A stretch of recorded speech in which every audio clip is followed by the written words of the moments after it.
and sometimes, I get defensive when people that don't really know what we do might call us ambulance chasers. But sometimes we really do need to go up to the hospital, because when people are hospitalized after a bad injury or crash or whatever lands them there, that's when they're most vulnerable. They have all these questions. They don't know what to do.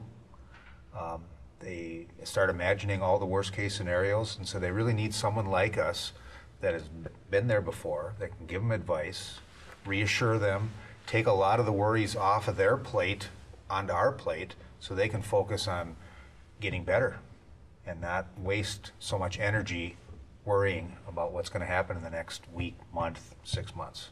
Right, some of these people are coming to us at the worst times in their life, or until that point has been the most horrific thing that's happened to them since this time. So it's important to have more people on your side. Exactly, and we can start the paperwork. A lot of times once they're released from the hospital, you're getting flooded with medical bills and papers from the insurance company that can be confusing, and we take all of that off of the client, and that's what's just so nice for the client to not have to worry about those things. We take over all paperwork, all phone calls, and just take a lot of stress off of the client. And I think that's where our really experienced and good staff, with our legal assistants, administrative assistants, they are so good at getting that information from the client and being a liaison with the insurance companies to keep the case moving in the right direction, but again, taking the worries and the fears off the client's mind.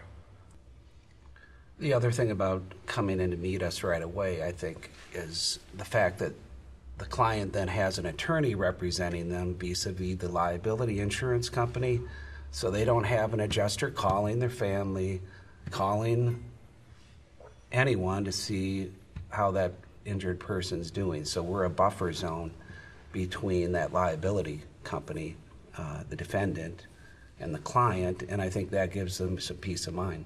Well, the collegial nature of our law firm, I think, is really important too, that we can not only look to our staff, but we can look to each other as lawyers with a collective experience, and we can bring that to bear to further our client's cause of action. And with some of the newer lawyers that have come into the firm, I know that they appreciate that input, because I know when I was a young lawyer, I looked for it because I needed it. And I think that over the years, of course, when you develop that expertise, it's important to keep sharing it. And so I think the collegial nature of our law firm is very important, because you really don't just hire one lawyer, you're hiring the whole law firm.